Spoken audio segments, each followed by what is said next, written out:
My pleasure. Thank you very much, Faye. Yeah. And thank you for inviting me. And a particular thank you to Luke. Yes, it was Luke that told us. Well, that's very good. So I'm going to tell you the story of Esme's umbrella and explain a little bit about Charles Bonnet Syndrome. So people say to me always, why an umbrella? Well, when I started Esme's umbrella as a campaign, I wanted to shelter everyone who developed Charles Bonnet Syndrome. So an umbrella seemed the perfect logo. And the second question is always, who's Esme? Well, Esme was my mother, and it was because of her experience with Charles Bonnet Syndrome that I began Esme's umbrella. Esme was in her early 90s. She lived a very independent life, cooked for herself, looked after herself, lived on her own. She had glaucoma, but in those days I knew virtually nothing about sight loss. And I did not realize how much sight she had actually lost because she was, as I'm sure you all are, very good at compensating. And one day I was leaving her flat and she suddenly said to me, I do wish these people would get off my sofa. Well, of course, there was no one sitting on her sofa. And I took a deep breath because I didn't know what on earth to say next. And she said, and there's also a child dressed in Edwardian costume that follows me everywhere, and a hideous gargoyle-like creature that jumps from table to chair. And sometimes the whole room or garden morphs into an alien place. Well, of course, I had absolutely no idea what could be wrong with her, but there's no doubt that the word dementia was hanging in the air between her and me. Neither of us said a word. So I said to her, well, are you all right if I go? And she said, well, these visions are really annoying. And at that point, that's all they were to her, annoying. So I went home, and with the most enormous piece of luck, that very day, I found, buried in the health pages of one of our newspapers, a tiny, tiny paragraph about a condition which develops when sight has been lost, and it was called Charles Bonnet Syndrome. And I thought, well, that's what she's got. So I called her, I said, don't worry, this is what it is. I will speak to your ophthalmologist tomorrow and all will be well. And that is where it all went wrong, because her ophthalmologist refused point blank to discuss CBS. He just wouldn't talk about it, to the extent that at her next eye appointment, he sent a junior doctor with strict instructions not to discuss CBS. So I went to the GP. The GP said she's got dementia. I said no, she hasn't, and we left it there. I went to the optometrist, who said I've never heard of that. So I went online and I found Professor Dominic Fitch at King's College London. Dominic is the world authority on visual hallucinations of all types. And he is the first person to have done any research on Charles Bonnet Syndrome. So I went to see him and I said, do you think this is what Esme's got? And he said, yes. And he explained Charles Bonnet Syndrome to me. And this is what he said. When you have full sight, there are messages which run all the time from the retina in the eye to the visual cortex in the brain. The eye acting like a camera and the brain interpreting what you see. As sight diminishes, those messages slow down or stop entirely. But for some reason that we have yet to understand, the brain doesn't quieten down. The brain fires up and creates its own images. And these are the vivid, silent, visual hallucinations that make up Charles Bonnet Syndrome. He also said this is not a mental health condition. It's caused entirely by sight loss. So at that point in my life, I was writing a health column for the Telegraph. It was actually about cancer after a diagnosis I had had. But I thought, I'm going to write about Charles Bonnet Syndrome because nobody seems to know about it. So I went back to my desk and I wrote the world's first column about Charles Bonnet Syndrome. And I was inundated with emails from people who wanted more information, which I didn't have at that time, who were relieved to discover it wasn't a mental health condition, or who wanted to tell me their stories. And it was one of those stories which some years later, after Esme had died, and the CBS that she experienced stayed with her for the rest of her life. It was one of those stories that made me think, I have to do something. The email came from a professor at a university in America, and she told me the story of her mother, who had been placed in a dementia unit because she was hallucinating worms and slugs on her food and in her drink. The doctor said she's clearly demented, this will get worse, she needs to be specially looked after. The family said, she's totally sane. The doctor said, no, she's not. They gave in, she went into the unit, no one had heard of CBS, she stopped eating and drinking with very tragic consequences. So, in November 2015, I launched Esme's Umbrella at the House of Commons with the help of Professor Dominic Fitch. And in 2021, I turned it into a proper charity. Dominic is the chair. I have two other trustees, one of whom is Professor Maria Musiji, who is a very eminent consultant at Moorfields Eye Hospital and Great Ormond Street Children's Hospital. And she is also a genetics researcher. And my other one is Helen Kahn, and Helen is, and I'm very lucky here, she is the communications lead at Moorfields Biomedical Research Centre. So we all, that's all, and I don't get paid, so any money that comes in goes to help people who develop the condition. So I had three aims. The first one was obviously to raise awareness. The second one was to create ways to support people who develop the condition. And the third was to source funding for research. That last one has gone a little bit out of the window because research is so incredibly expensive. So raising awareness. Well, the first thing I did was to work with Professor Andrew Dick, who is a very eminent ophthalmologist in this country, and Dr. August Kohlenbrander, I just love that name, who is in America. And we approached the World Health Organization and persuaded them that Charles Bonnet Syndrome needed a code in its taxonomy of diseases and conditions. The latest one is ICD-11. They granted CBS a code, but they refused to remove the word temporary, even though I kept telling them it's not, for some people it's temporary, for other people it lasts forever. So I will have to go back for the next publication, but at least it's there, which means that health authorities throughout the world have to take CBS seriously. Now, the NHS isn't, but it will. I will make sure it does. Yeah. So then the next big awareness thing happened when I was approached by the scriptwriters for Coronation Street. And we had 8 episodes of a character who developed CBS when he had MS. And I knew it had worked because in the 3 days following the episode in which the diagnosis was revealed, the RNIB and Esme's Umbrella received 1,800 calls. So we knew that there is a big group of people out there who still don't know enough about CBS. We also had an episode in Doc Martin, which was, again, absolutely brilliant.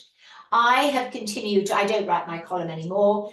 For the Telegraph, I don't have time, but I will contribute an article to any magazine, any newspaper. Clinical journals as well have come my way, so that's very good. I will make talks like I am today to you, webinars, presentations to healthcare professionals. I found myself talking to, I hadn't actually realized they were all consultants, but I found myself talking online the other day to a large group of consultants, one of whom was a pediatric psychiatrist. And he asked a question afterwards, which I thought was really interesting. He said, I had no idea that children could develop CBS. What should I do about it? I said, well, I think you have to do something about it, not me. So then I was also approached by a very kind lady who had very deep financial pockets. And she commissioned a 20-minute documentary called A Spectrum. Now, I can get this to Luke. We are having audio description put onto it at the moment. But once we have that, we are launching it again. We launched it once, but now we have the audio description. We're launching it again on the 16th of November, which is CBS Awareness Day. And I will get this to Luke and he will show it to you, which will be great. It's an amazing documentary. It looks at two people who live with CBS. One who called Nina, she has CBS every waking hour. She's now in her early 40s, she's a mum, and she has managed to overcome it and to live with it, but it's not at all easy. The other one in the film is called Miles. He works for guide dogs now. He developed CBS when he was 4 years old. And he lost both eyes to cancer. And he told nobody. He didn't tell his parents, but he was so utterly terrified of the monsters that he was seeing that once he was in bed at night, he didn't ever dare get out. When he was 7, he told a 7-year-old friend, which as children do, completely believed that his friend was seeing monsters. And so they fought the monsters together. Then, of course, he got to his teenage years when no way would you ever tell anybody you're seeing monsters. And he said nothing at all until he was 48. He read a piece I had written, he contacted me and he said, do you think these monsters are CBS? And I said, well, you are totally sane. So yes, I do. They are definitely CBS. And I said, I hope your family are being supportive. And he said, I've never told anyone, not even my wife. He has now. And that has made life much easier because if you can talk about it, it does help hugely. So we have all sorts of other things. We have booklets, which some of you will have today, and I will send more up for you. My local MP in London raised the subject in a Westminster Hall debate, which was amazing, and I now have the Hansard document to prove it. And we are working this year more with Parliament to try and persuade the MPs to come on the bandwagon and get us actually into a position where we can have proper funding. And then we have the Essay Prize, which we started last year. This is something which a lot of charities do for medical students. And so we created a Charles Bonnet Syndrome Essay Prize. And yesterday I handed over the prize, which is funded actually by a very kind friend of mine, to the winner, who is a medical student from Edinburgh University. And this has helped enormously to educate the next layer of doctors, because they're not all going to be ophthalmologists, and we want to spread the information out into all areas of health. So support. Well, before COVID, a lot of the local low vision charities had Esme room support groups where people got together like today and they reassured each other. They learned about everything that was new and it was all working brilliantly well. And then along came COVID and they all had to close. Within 1 week of lockdown, it became very obvious that people with CBS were having a particularly difficult time. Not only were they having more episodes of the hallucinations, but what they were seeing were much more frightening. The images were becoming terrifying. So I thought, right, we've got to do something. What can we do? So I contacted all the charities and said, could you start online groups, online or on the telephone? And we'll call them Esme's Friends. And that's what we did. And we still have some, although COVID actually knocked the funding for so many of the local charities that a lot of them had to give up. But Instead, we have created Charles Bonnet Syndrome champions. And I can hand on to my right here, Luke Spink, who is the local Charles Bonnet Syndrome champion here. He will obviously keep up to date with everything that we are doing, because he is also giving 7 hours of his time to Esme's Umbrella, paid for by the Thomas Pocklington Trust, which is a large organisation in London. And I am enormously grateful not only to Luke, but also to Faye for accommodating this, because he has been incredibly helpful. As you can probably hear, I am not a spring chicken. Technology is not very good as far as I'm concerned, and Luke has done all that, so I'm thrilled with that. He's also moving the website onto a much easier platform, so there will be ways of contacting me, which will be easier than it is at the moment, and all the information will be very accessible. And we have also started a membership scheme. It doesn't cost a penny, but if you are interested in becoming a member, you will get an update. It's meant to be 3 times a year, but I think I possibly missed the last one. Yeah. Anyway, I will be another one very soon for Christmas. So if you would like to become a member, please ask Luke. It also gives you the opportunity to put yourself forward as a volunteer for research. I'll come on to that in a moment. Research is, as I said, incredibly expensive. When I first started, I managed to gather £12,000, which I thought was a massive amount of money. It sat in a special fund at Fight for Sight, which is the huge eye research charity, and could only be used for CBS research. I then discovered this is a tiny, tiny drop in the ocean, £12,000. So we went out to other charities and we asked for some more money. We then put out a call for a researcher, and we got 1 response. Now, bear in mind, this was some time ago when CBS was not the thing of the moment, which it slightly is becoming, thank goodness, now. Dr. Kat De Silva Morgan worked at the University of Newcastle, and she had been a student of Professor Fitch, so that was very useful. So he watched over her tiny, tiny piece of research, which was comparing the brains of people with sight loss who develop CBS against those with sight loss who don't, because there are some. And she discovered that the brains of people with CBS are more excitable than the brains of people who don't develop it. Now, what we don't know is whether they always were more excitable or whether the CBS has caused the excitability. But it was a useful start. So then we spool on a few years, and I gather a little bit more money, and other charities also join in.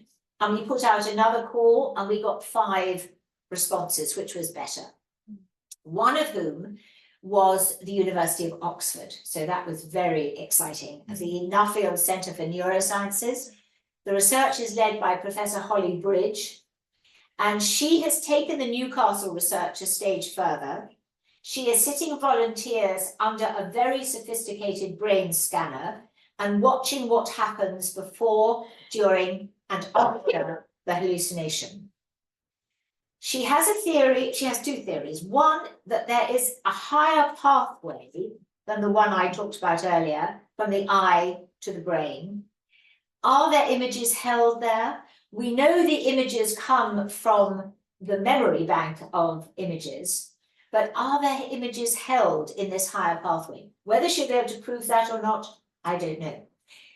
Her other theory is that there is a chemical change in the body. So a chemical is introduced into the brain before the hallucination appears. Now, I discovered that 2 guide dogs were warning their owners before the hallucination appears.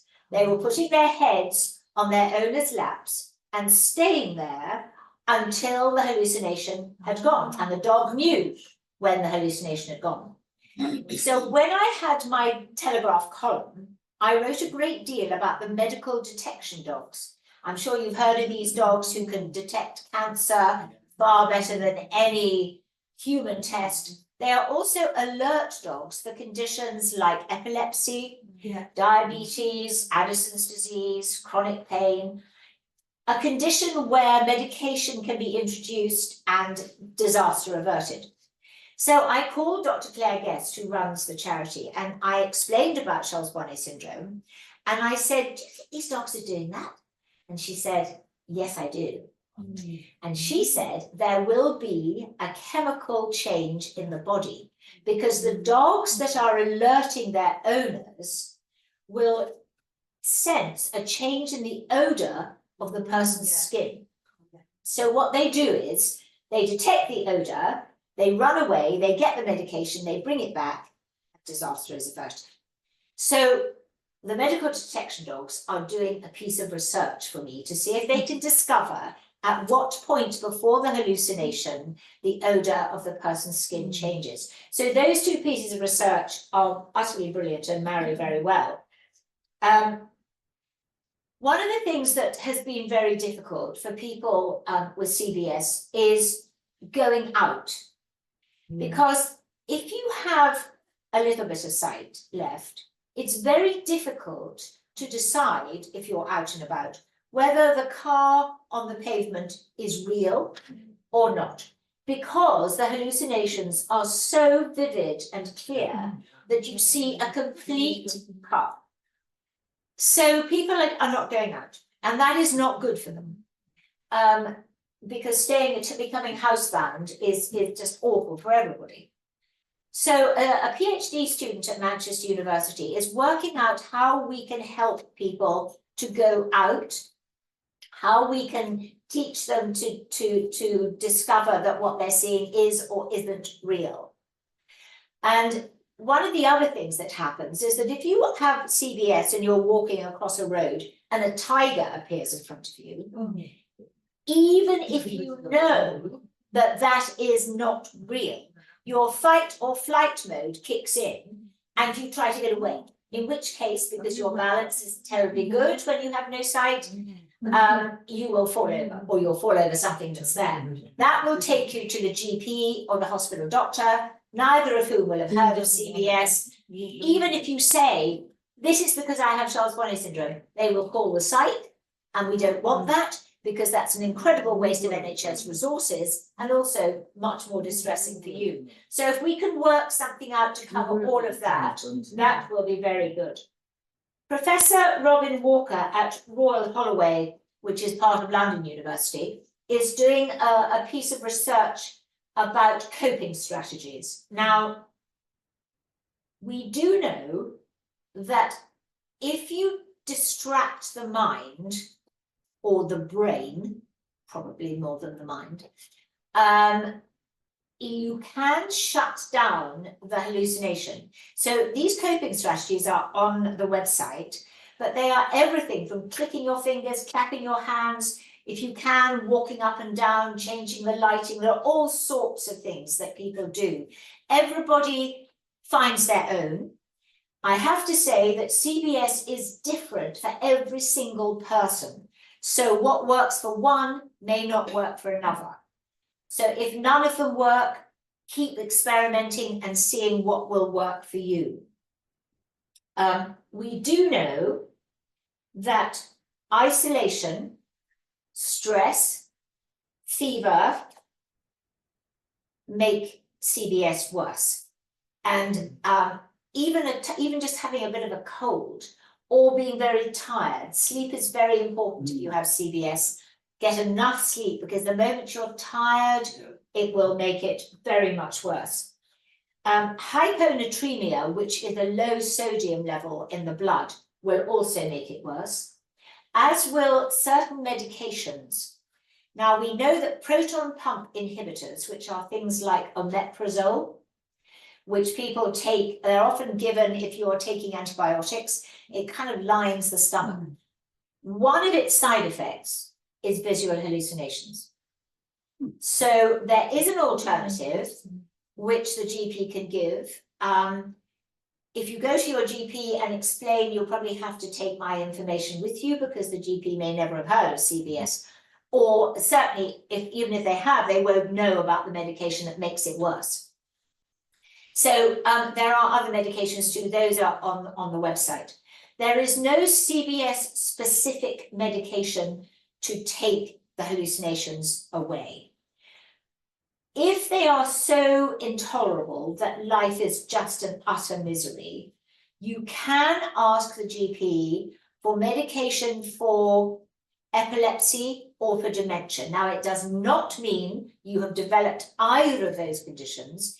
It's just that for some people, and I have to stress again, for some people, they might be helpful. Not always, but we hope, or I hope, that in the next few years, I can find a pharmaceutical company who will do some research. And as I am probably the same age as a lot of people sitting here, they're not going to do it for us. I'm far too old, but they will do it for children.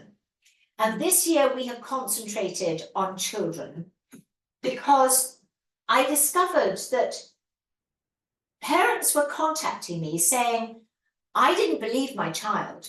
They've been telling me they're seeing these things and I didn't believe them. I've been telling them off for 6 months. Now I feel mortified and ghastly because they actually have CBS. So my trustee, Professor Musaji, and Dr. Lee Jones, who's a psychologist, decided to do a piece of research. And they looked at the notes of children from Great Ormond Street Children's Hospital and Moorfields Eye Hospital. And they found 13 children who had mentioned to the doctor that they were seeing images that clearly weren't there. This had been noted, but nobody had spoken to the children about it. So they had gone away terrified. So Maria and Lee are now doing a piece of research to establish how many children are living with CBS and also the impact that it has on the child and the child's family, because there are lots of pieces of research happening at City University, London, Anglia Ruskin University to find what impact CBS had on the adult and the adult's family. So now we need to do this about children. We have produced, well, almost produced, an animated film for the children, and we are producing special booklets. We've taken the umbrella, the Esme's umbrella, and we've given it eyes and a smile, and we have created M, and M is going to be the children's champion and lead the children through the information. We know that what children do see are bugs and spiders on their beds at night, so and witches and the kind of frightening things that children see. They have to have a trusted adult with them until they fall asleep. So there's a lot of work to be done. We know that students are leaving university because the hallucinations get in the way of lectures, they can't cope. There's a huge amount of work to be done for children and young people. And I think, Faye, we can work here on your children and young people as well, because there will be some who have never said a word, and we need to make sure that they have their own coping strategies. I think just two other things. We know that CBS tends to leap into action when you are a bit sleepy, when you're tired, maybe after lunch you sit down, have a little nap. It's because we need to keep the brain active, but the mind quiet. So the moment you get stressed, it'll leap into action. The moment you are a bit dozy, not quite with it, it will leap into action. So going to bed at night, getting up in the morning, those moments when you're just waking up. People tell me they wake up and they see, one man told me he wakes up every morning and he sees on the end of his bed an army of little Lilliputian-sized people, all dressed in Tyrolean costume. And he says to them, well, good morning, and how are you today? What do you have in store for me? He sits up, and in the sitting up, they disappear. So it does tend to happen. It happens a lot when people are a passenger in a car, because you can't drive the car, you can't enjoy the view. So you kind of go into a bit just a sort of sleepy time. And for some reason that I don't understand, what they see then are giant things. So as a passenger in a car, you will see a giant wave about to go over the top of you. You will see the car is going to drive into a cliff or a gigantic animal or a huge flock of flats, something like that. Why they're giant when you're a passenger in a car, I have no idea, but that is what happens. And the other thing I have to tell you is if you do have CBS and you see people, they will be in costume. We don't know why. They will be in medieval costume. They will probably be in military costume. Anything with a headdress, Edwardian. Esme saw this child in Edwardian clothes. Long clothes most of the time, something on the head, but a costume, a definite costume. So that's perfectly normal. And I think my message really is Charles Bonnet Syndrome described this as the theatre of the mind. And that's what it is. And if we can persuade people that it is a normal part of sight loss and is purely theatre. My background is theatre. I started my life as an actress, and I've linked onto that phrase because I think it does describe it. And with a bit of luck, it does calm down the worry and the fear of the condition. Thank you very much. If you have any questions, please do answer. How did it get its name? Charles Bonnet Syndrome. Charles Bonnet Syndrome was named after a man called Charles Bonnet, and he lived in Geneva. And in 1760, his grandfather, whose name was Charles Lulin, started to describe the tapestries on the walls in the apartment changing, carriages driving through, people in strange outfits. And he had cataracts. Now, some stories say the cataracts have been removed. Can you imagine in 1760? Either way, he developed CBS. But Charles Bonnet knew that his grandfather was, as he put it, of sound mind. So he knew that this was not a mental health condition, and therefore he knew it must be something to do with the eyes. So he documented that. Then nothing happened until the 1950s, when a Swiss neurologist called Georges de Maussier had 5 patients who were talking about visual hallucinations, and they had problems with their sight. And he dug out this information and then called the condition Charles Bonnet Syndrome. Can MRI scan pick it up? Charles Bonnet Syndrome. Can what, sorry? Magnetic machines, MRI. Yeah, they can see, if you sit under an MRI and you have a hallucination, it will show in the brain where it's happening. So if it's the part of the brain that identifies faces, that will, I don't know how they see it, there's a little light flickers or something happens on the MRI. So they know that it is happening and they know what part of the brain it's happening in. Sorry, there was a lady at the back. Yeah, I was just interested, you were saying it wasn't recognised by the NHS. Can you just say a little bit about how that worked? My husband works for the NHS, so I'm just interested so I could give it back to him. So. Well, when I say it's not recognised, it is recognised, but they don't do anything about it. What we need is, until last year, Professor Dominic Fitch was the only doctor in the whole world who ran a clinic for people with CBS. He has now retired from being a clinician. He's still a researcher, but he's retired from being a clinician. So now we have nobody. So what I want the NHS to do is to create a role or a doctor who part of the role is to diagnose Charles Bonnet Syndrome. And then I also would like NIHR to give us some money for research so that we can find out more about it. So that's what I mean. Yeah. Every health authority in the world now should be doing something, and I'm afraid ours is not. Have you got a card with the name on and stuff? I'm sorry, have I got? Have you got a business card? Yes, I do have a business card, I'll give it to you, I'll just. absolutely, They do have leaflets in the eye clinic about Charles Bonnet Syndrome. And good. obviously you can look it up on your phone, it gives you a lot of information. It does, you have to be a little bit careful what you look at, because I'm afraid they don't keep it up to date. One of the things we used to believe that you had to lose over 60% of sight before it kicked in. Now we know that that's not so, that every single person is different, every single person has lost a different amount of sight. So you have to be a little careful on which, if you look on my website, you'll be absolutely fine. But eventually, you see, you just, I mean, I've never thought about any treatment because I've seen loads of hallucinations. But I just think I'll get through it and whatever. Yes, and that's great, and you know, a lot of people do, and some people actually very much enjoy the hallucinations.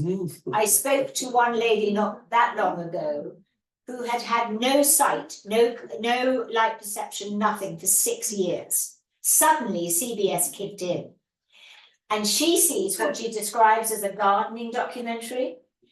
And it's so vivid and clear that she can see a drop of rain on a leaf. And she said, after 6 years, I'm seeing colour again. It's amazing. And I love it, except that I can't call it up when I feel like it. It comes at the most awkward times in my life. Yeah. So, does it see in black and white? That's not in colour. It can be in colour, it can be in black and white, it depends. Said that. No, because she sees it like, it's just like a beautiful gardening documentary. Where I live, when I look out of my bedroom window, there's a chapel there. And often, and that still happens, there's washing hanging out from the top of the chapel to these tall trees over there. Yeah. And then I might come back 5 minutes later and it's still there. It's still, yes, I can't yes. believe it. That people do tell me that Yeah. so there's one person I know who goes for a walk every day, and he walks past a particular field. And this is obviously the brain getting used to doing the same thing. He walks past this field, and through the field is marching an army. And every time he walks past that same field, this same army is marching. Yeah. There's these poor people, they never go home. Every time I'm there, they're marching. Yeah, it's true. Also, there was sometimes you see an insect running and there's nothing there. Oh, yeah. But you'll see something on the floor and you think, might That's see right. a mouse run up their cupboard Yeah. and there's nothing there, stuff like that. We used that Yeah. in Coronation Street, we made him see cockroaches. Which character in Coronation? Oh my goodness, it's the one that went to prison. He went to prison, he had MS and he went to prison. He's down now. He's dead now, yes. Yeah. Gemma's brother. It was called, No, that was MNC. it's not awful. Yes, he got MS, he got MS. He got MS, it was named by Richard Gordon. Richard, Johnny. I remember Dr. I know what you mean now. Richard Hill. Did you have a question, Mandy? Yes. If somebody's born totally blind, can they still develop it? They've never seen. Well, yes, that's a question I get asked all the time. We don't know, and the reason we don't know is that if you're born completely blind, you don't have the words to describe something because you've never seen it. Yeah. So that is the other problem with children, that if they lose their sight before they have the words to describe anything, they see a double-decker bus floating across the ceiling, they don't know what to say, they don't know what it is. Yeah. So we don't know is the answer. But I think if you've had sight for even a few weeks, the brain will have seen things, even if it's only the nurses in the hospital, so Yeah. you probably do have it there. Yeah, yeah. Yes, yeah. Well, I don't, thank goodness. It's like Before, me. when I don't see theatrical stuff, but it's good to see writing, Oh, writing, yes, that's very common. is it? Writing is very common, writing, musical notes, maps, it is, love, can I? numbers, all of that kind of thing, yeah, numbers as well, yeah, that's very common. Mosaic, yes, yes. Is this when you go to the eye clinic and you see the consultant after you've had a scan? And all you can say to you is, they haven't invented anything for you. Right. Is that why you're witness? It needs all more research. Well, everything needs more research. Yeah. I'm hoping, there's a form called the CVI form, which the consultant has to fill in when the patient's eyesight gets to a particular point, and you could be registered blind, I think, or partially. They are creating a new form. And so I've been waiting, because on the new form, they have agreed to put a tick box. So the consultant has to tell the patient about Charles Bonnet Syndrome. But the last government, it sat waiting, I mean, it's ridiculous, the Royal College of Ophthalmologists have agreed to this. Everyone has agreed it, but it has to go to the Department of Health to be signed off, if you like. The last government, it sat there, nobody did anything. So now we've started again with the new government. So I'm just hoping that we can get this done this year, because that's going to make a huge difference. And the Royal College were great and agreed with me absolutely that we need to have that. So then they still won't necessarily be able to cure the Charles Bonnet Syndrome, but at least they will talk to you about it, because what we do know is that if it's explained to the patient before the first hallucination appears, the outcome for the patient is so much better. Because they don't.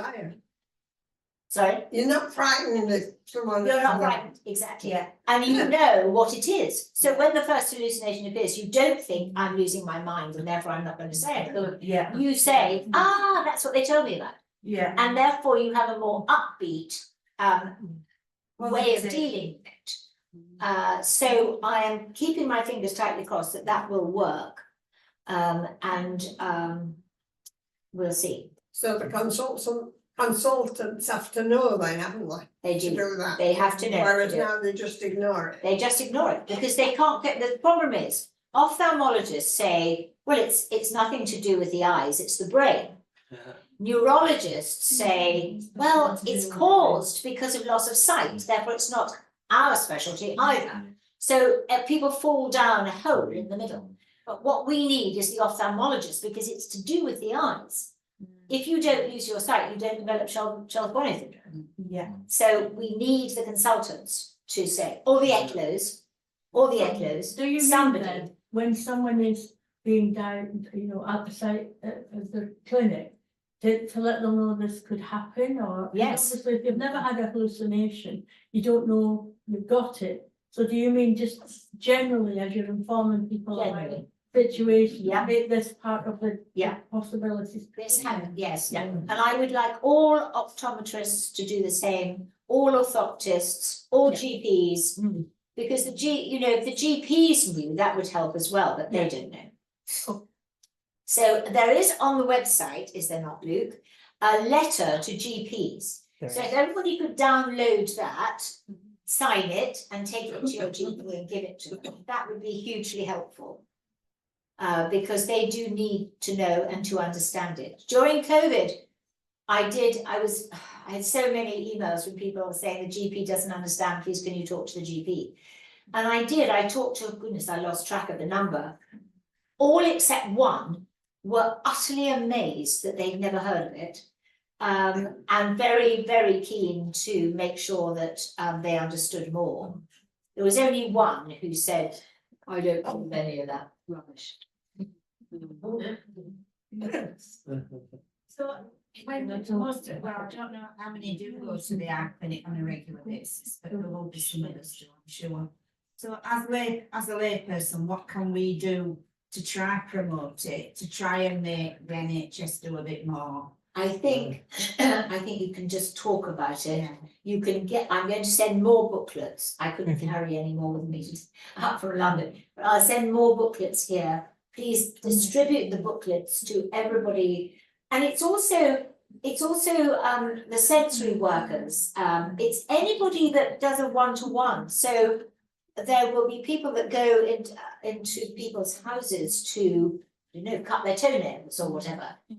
Everybody needs to know so that people feel they can talk about it.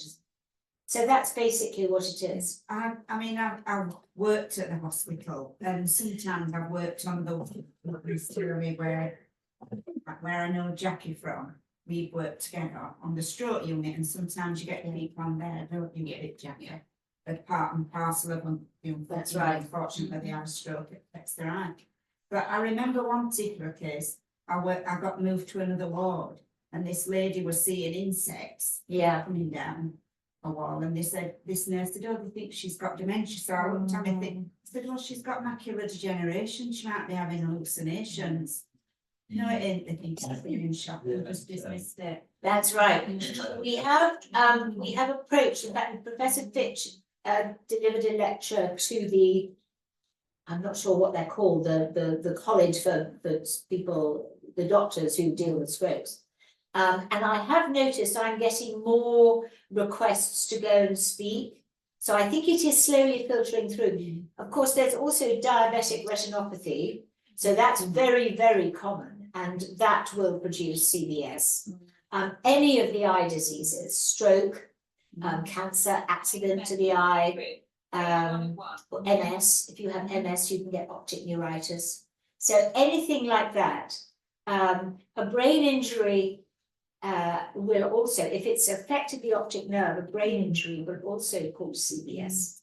It is very difficult when you get, for instance, people who have Parkinson's, in their later years, they also develop visual hallucinations. So it is quite possible to have both Lewy body dementia as well. But the thing about CBS is that they are silent. So you know they're silent, and the person is pretty sure that they understand they're not real. If there is an interaction, then it's not CBS. I think Joanna's actually. I was just going to ask if any of the booklets were available in audio formats at all. No, but you're quite right, they should be, and I will have to do that. If you can record it, I can have it. I will record it and send it. All right, deal. Yes, no, you're quite right. We need to do all of that. It's just that until Luke arrived on the scene, it was just me. So it's been quite a long almost 9 years. But we never heard of it till Luke told us. So it's always sight related. It's always related to sight loss. Is that correct? It's always related to loss of sight, but it and from any condition. Yeah. So it's not, for years they said it was just macular degeneration, but it's not. It's from anything, glaucoma, and there are 120 or something eye conditions. So any of them, from any of them, you can develop CBS. Can I just ask you something? Look? Of course. I'm 84. I've had bad sight all my life. Then I went blind about 2 years or something. But I knew I was going blind. But what I feel about this is, I can't see this. But yet, I can see all these syndromes, that's going on. It's like living it, like me living with these, as I'm, like you can see ordinary. Do you understand what? I understand. And I just feel as though I'm living in another world where I see different things. Yes, yes. I've got rabbits and ribbit and this, anything you can talk about, I've got it, let me tell you. Yes, And it gets on my nerves because I can't see. Yes, that's worse. No. But yeah, I can see all these deaf things. Absolutely. So remember when we talked downstairs, I talked about reaching your hand out towards them, sweeping them away, I've saying, tried all sorts, love, you won't believe. I think you are unlucky because you have it all the time. Yes. I think if it really gets intolerable, you need to ask the doctor for some medication to see whether it will help. I keep thinking I might go, but I don't want to start being doped up or all that. No, I know, that is the problem, of course, because the medication has nasty side effects as well. Yeah. But so I think if you try not to let it get to you, I mean, it's very easy for me to stand here and say that. but Mind if you, it's all the time, you know, I mean, at one Yeah. time it was just now and again. And that were all right, but some of the stuff I see, you know, me. Yeah. You're not, Tell me. are you taking medication for anything? Oh, I have trouble with wrong, yeah, I've got fibrillation and all sorts of, I take 6 tablets a day. See, I think that maybe, Could that be the fact, what's the matter? I think that is causing, yes, I do think that's probably So causing. you suggest I go and see a doctor? I would go and ask your doctor to assess the medication that you're taking Yeah. and take a booklet with you. So that, or my website or something, so that the GP understands that there is medication which can make it worse. And I suspect that is what's happening with you. Well, But I'm not a I'll go doctor. and I'll go and have a word with it. So I think going to have a word would be a good idea. Take something with you to make them swear.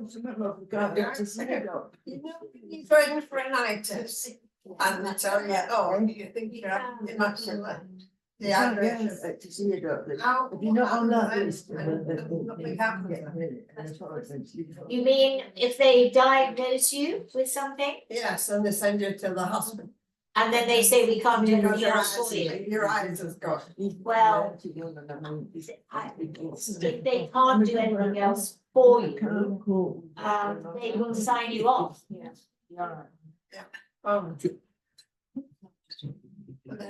Yeah, they haven't signed it out. Oh, well, that's true. That's.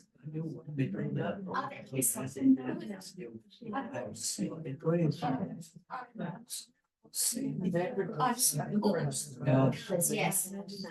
But it must be bad if you're blind. It must be worse still. Yeah. But I mean, I'm all right. Yeah, I told you about- I you told managed, about- you I did. told you about it, it's hard, to going through. Yes, that's right. I know. It's not, it's not. That's it. You're not alone there, right? No, not necessarily. You might never see anything except that. I mean, everybody is so different, but yes, that's serious, yes. That's kind of easier to cope with. It's easier to cope with because Well, it yes. costs it just gets in the way. Yes, Yeah. and it comes on at different times of day. Yeah. Maybe, lunchtime. They'll just stick. it Right. up. And then it just clears altogether. Oh, that's great. That's great. Shall we see if there's any online questions? Absolutely. Has anybody on the Zoom got any questions? No, No? no, sorry. What we're gonna say to you, love, No. is. Don't think have so. you ever been No, into- thank you. So that's where we're at. Yes. Anything such as audio hallucinations. Yes, there is a Charles Bonnet Syndrome audio, yes, they're called musical hallucinations. Oh, well, I know a woman and she has this noise in her house. And she's had the council and social workers and all sorts, and nobody can hear it but her. No, that's if someone is losing their hearing. But It's usually choirs singing, that's why they're called musical hallucinations. But they're not linked, so if you're losing your hearing and losing your sight, if you get a CBS visual hallucination, and then you hear music singing, No. choir singing, it doesn't, it's two no, totally she different just things. hears a certain noise what nobody else can hear. So I she said, suspect it's because she's losing her hearing. yeah, is that it? All Yeah. right. No, good. Sparkling lights as well and flashing. But yes, that's probably, yes, that might, I think that's probably CBS, yeah. But I'm when- not a doctor, so I can't diagnose. when my brother, when in my family, 5 of us had macula, Right. and my older brother was 92, and we used to visit him before he died, and he used to get nightmares, hallucination nightmares. Oh, it was terrible, Yes. and he used to tell us about them. But this was when he was really old and really ill, you know. Yeah. I'm told I knows about what were it called, by a neurologist, actually, in Halifax. Yeah. I'm seeing my inside of my eye. Oh, I yes. see veins, you know, Yes. you know, but they're all fluorescent, really bright. Yeah, I'll show you.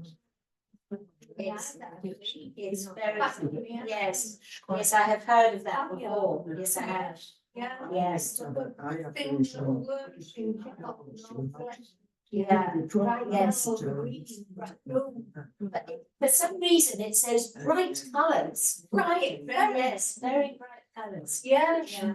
Yeah, you know, my own eye, you can't see it right, but that, like I say, it's because the brain. It's because of the brain, Over a the bit. brain's taken over entirely. Yeah, And yeah. created this image for you. Yes. But why you should be seeing the inside of your eye and somebody else is seeing a dog? We have no idea. We have absolutely no idea why the brain chooses a particular.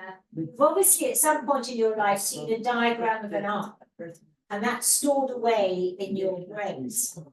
So the brain has brought it out and created it with very bright colours. It couldn't have been like we're having lots and lots of operations on it though.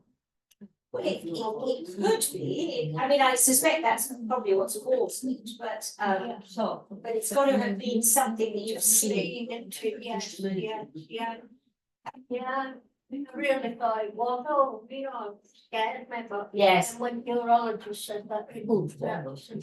Well, good, I'm very pleased that the neurologist knew. Yeah, it did. I said, but remember it. No, not like that. No. No. Yeah. Yeah, it's not nice.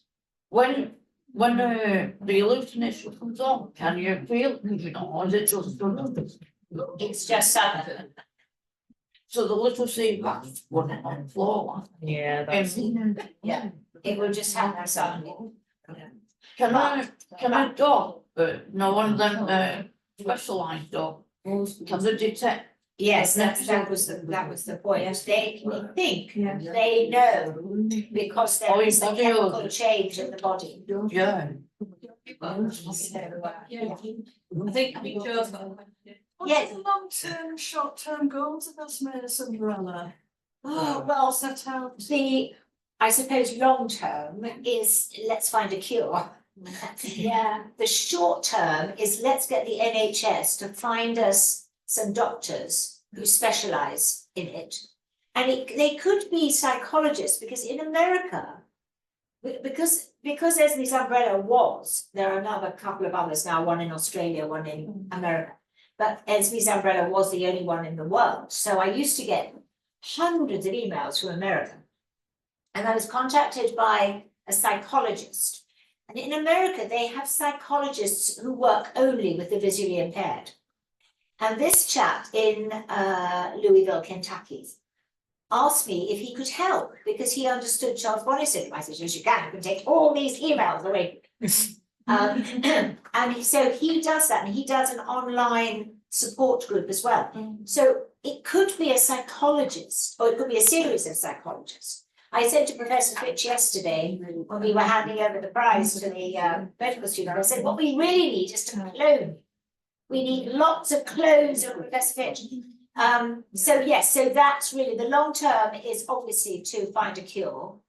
The short term is to And also, I think to find more ways of, I'm sorry, I'm not going to. No, that's fine. I feel like I have to just to say thank you. It's been so interesting. oh, it's pleasure. Thank you very much. That's a pleasure. And to find more ways of helping people to live with it. But if we could get some specialist doctors, so people could be diagnosed quick. And then they could be signposted for support. And not necessarily to Esme's Umbrella, but to local charities like this one. Will have a CBS champion, so people could go to the champion and learn what's happening with them quick. And so they don't linger thinking they've got some kind of mental health condition and keep quiet. I went to my GP, because my sight loss was literally overnight, but and he was going to he wanted to separate me. He thought Yes, I was. that is the problem. So he gave me that impression as well, and was less put to man with the routine, really, as you mentioned it. Yeah. Because he made me feel that I had a mental health problem. That is my, On top of everything else. on top of everything else, that is my big worry, that there are people in dementia units who shouldn't be there. Because, you know, the lady, I told you the story of the lady in America. Well, that's got to be the same here in all sorts of places. So we really need to get hold of the people that run but they don't want, the people that run the retirement places which have dementia units are not interested in knowing whether the people in there actually have dementia or have CBS, because of course they'll lose the money. So it's very difficult to persuade them to have everybody assessed. I would like every single person in a dementia unit to be assessed. Because I know there are, I mean, in fact, when I launched, we heard from a lady who had exactly that happen to her. She was placed in this unit and she wasn't seen by a psychiatrist for 3 months. And then the psychiatrist said, no, there's nothing wrong with you, you've got CBS, away you go. By which time her house had been sold. So that is the thing that we really need to do, but there's really only me, well, there's Luke as well, but you know, he needs to get up off his backside and do a lot more. I get that enough around here, right? No, he's amazing. I did an introduction to a workshop that he did for me at the Visionary Conference, and I think I said, I don't know how I managed before he said. I just make a belief, doesn't it, that how people at the NHS are just not catching on properly and doing something about it. I know. I can't believe it. It's so frustrating, I can't tell you how frustrating. It's unbelievable, isn't it? It is. Belief to me. Could the MPs get more involved with Parliament and, yes. you know, protesting? That's what I was doing last week. That's why I was in Parliament. My own MP has been marvellous. She was the one that spoke at the Westminster Hall debate. And so there are these things called APPGs, all party parliamentary groups. And there's one on sight loss. And last week they were producing their document about going back to work when you have sight loss. Thomas Pocklington Trust run a what do they call those people? Interns. They run interns and they help people of all ages to go back to work. And so they were doing a combined document. And while I was there, I ran into a new MP who's a Lib Dem MP. He's called Steve Darling, and he has a guide dog. And I ran into him because the guide dog was sitting by me and suddenly decided to lean up against me and gaze up at me for attention. So I was playing with the ears of this guide dog, and I said to this guy, you know, beautiful dog, chat, chat, chat, who are you? And he said, oh, I'm Steve Darling, I'm the new MP for Torbay or somewhere. And so I explained who I was, and he said, oh, I have that. And I said, oh, right, I will be calling on you. So he is one. My MP will do anything she can. But we're going to have, sorry, I've got a cough.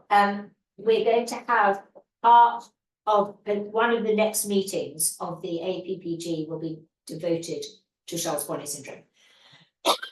So we'll have to invite as many MPs as possible. Including the Secretary of Health. Yes, that's easier said than done. He seems very, apparently very keen to do things and get things done, so it's perhaps shot to get him while he's still in that mode. Yeah, he's yeah, I belong to something called National Voices, which is to do with health, and he has been very good there, so I'm filtering through the National Voices to him in the hope that I can persuade him to do something. But yes, I mean, the parliamentary awareness is the next big step to take. But it's very, very difficult even to get a question asked. I have had 2 questions asked in the House of Lords. David Blunkett very kindly asked a question for me. But nobody picks up on it. Don't understand. Well, I think partly, you know, because unless it's made totally, when you have a question asked in Parliament, you can only word it in a certain way, which is very, very frustrating. So you can't say this is a condition which we are pretty sure over 1 million people in this country live with, and that's not including the children. You can't say that. You have to say, Secretary of State, why is it that no one is paying attention to Charles Bonnet Syndrome? And then the answer was, this is a question for GPs to educate themselves. So you can't get, it's not as easy. People say to me, oh, have them talk about it in Parliament. It's getting through. And the only way to do it is to get, and now we've got a whole heap of new MPs. I'm hoping that they will all want to be known for something. So if we can get as many of them as possible into this meeting, what MPs do is that they come in during the meeting, they have their photograph taken so that their constituents know that they've been and they've been interested, and then they on the whole go. But if you can corral them for 10 minutes, then you might get somewhere. It's really much more difficult than people think. Is that probably because though it's been linked so much to dementia, isn't it? It's getting past. Yes, it's getting past that. Because it's so linked to dementia. Yes. People can't see past it. Put it in one pocket sort of thing, Yeah. Yes, because the myth that See what they do, that it only happened to the elderly, that what people saw were always beautiful things and it would go after 18 months, has been debunked by Professor Fitch. But it hangs on, and I mean, just recently, I was contacted by the family of a patient at Moorfields.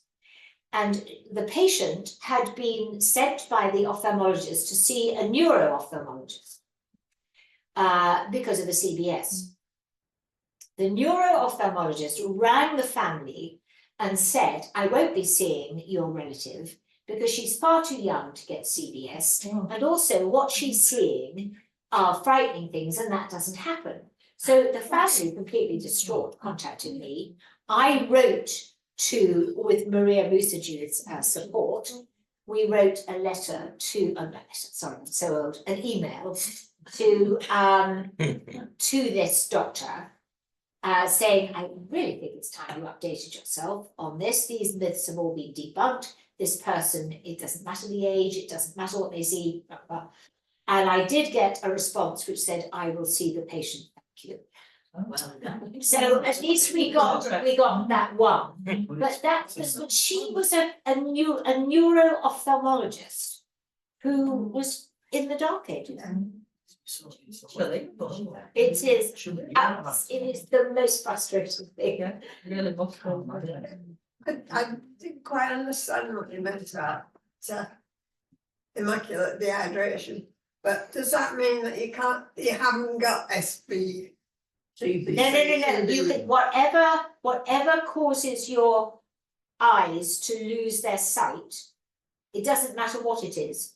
It can be any eye condition, it can be a stroke, it can be MS, it can be diabetes, anything. Whatever causes the optic nerve, which is at the back of your head, whatever causes the optic nerve to become compromised will, for some people, not for absolutely everybody, but for most people, will cause Charles Bonnet syndrome. Yeah, God, get to it eventually. Yeah, do you understand that? Yes, I Yes. understand that, yeah. I thought you couldn't have one or the other. No, you can have absolutely. Yes. It's surprising, isn't it? Because when somebody gets diabetes and if it goes away from them, they still check people for diabetic retinopathy. Yeah.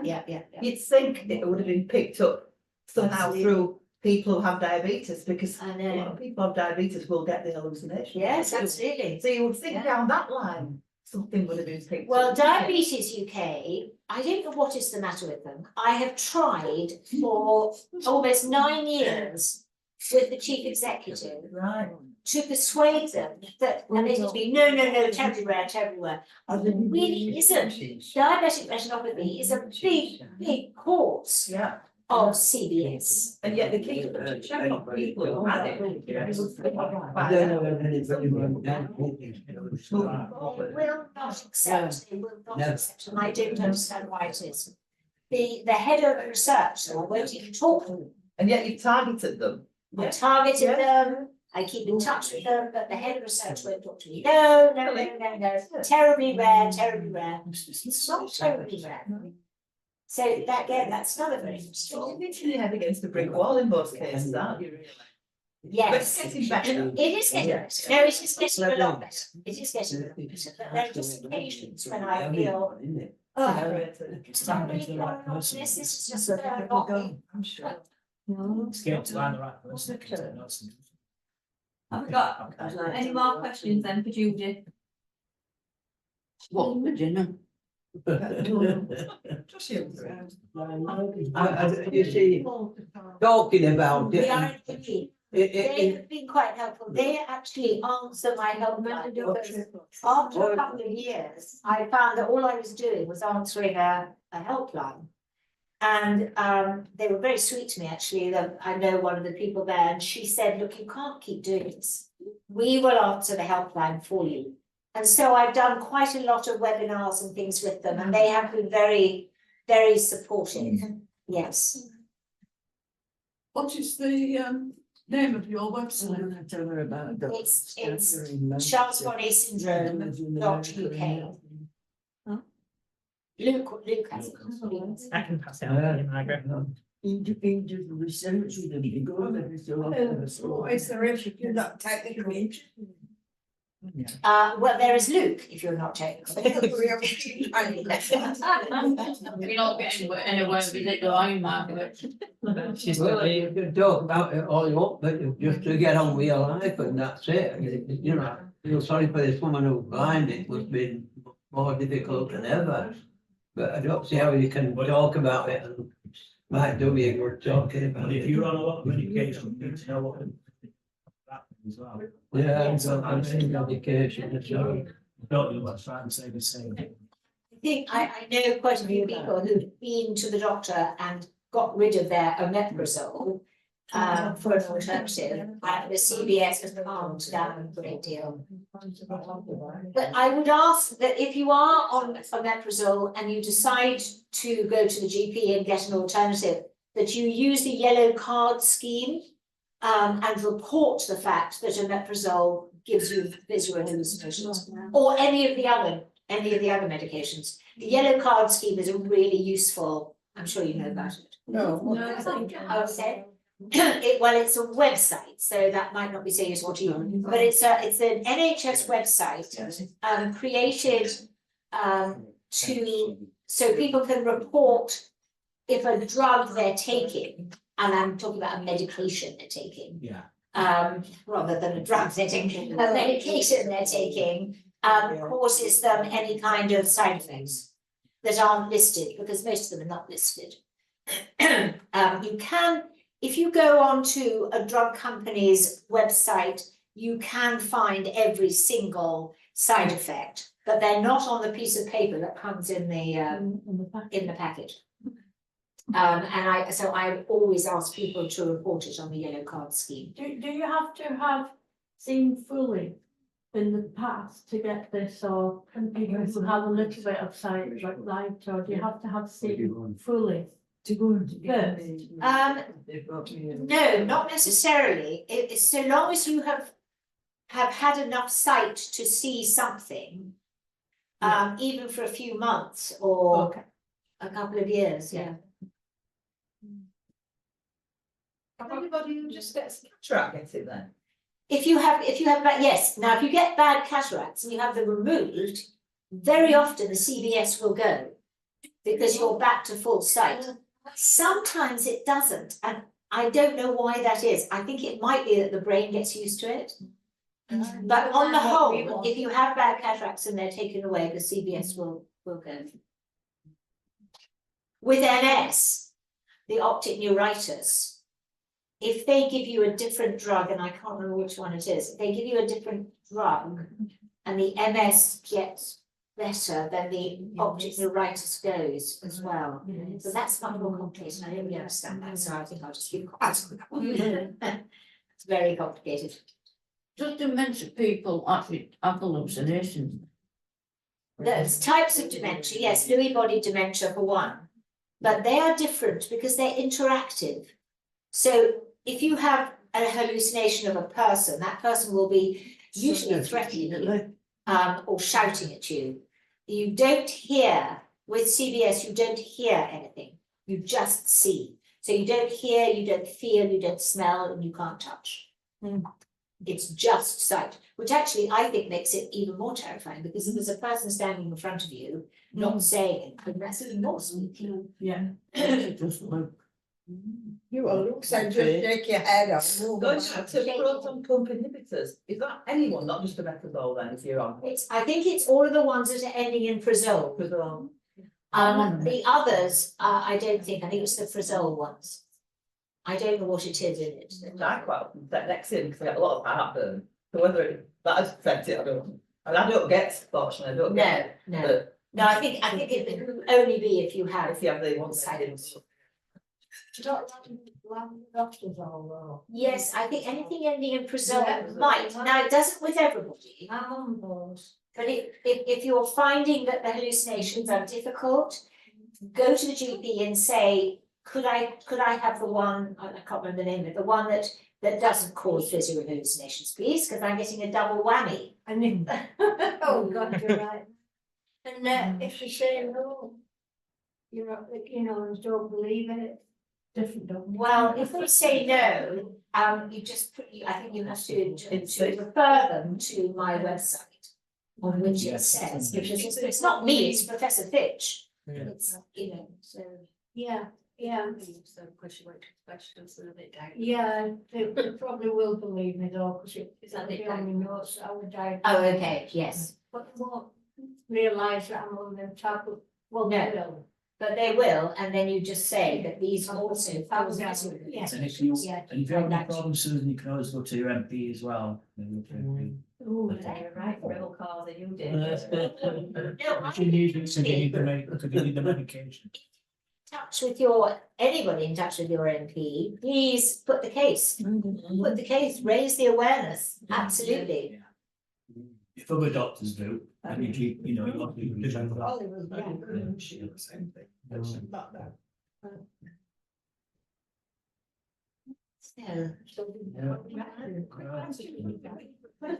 Oh, look, you're on the spotlight. For me? Oh, CBS at all. Why not? We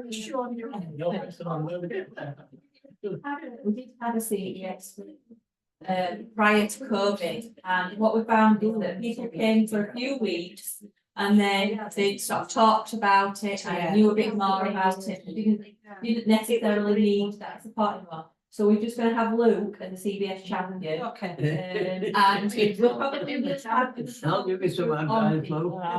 Look forward to it, right? But Luke will be here. And we have got a nice quiet space up here as well that can bring you up and you can have a private chat. And he's very much in touch with all the latest. Do you feel about that, Luke? I've got the knowledge of CBS. CBS, that's CBS. Nice. The name of that was just asking you, because I don't know your name, but if you want to email me, you're most welcome as well. Thank you. Being dead, I email No change there then, really, is it? You change that. Right? Brilliant. Yeah. Thank you very much.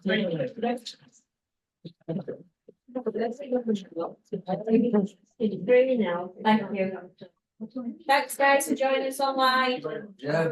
Thank you. Got to-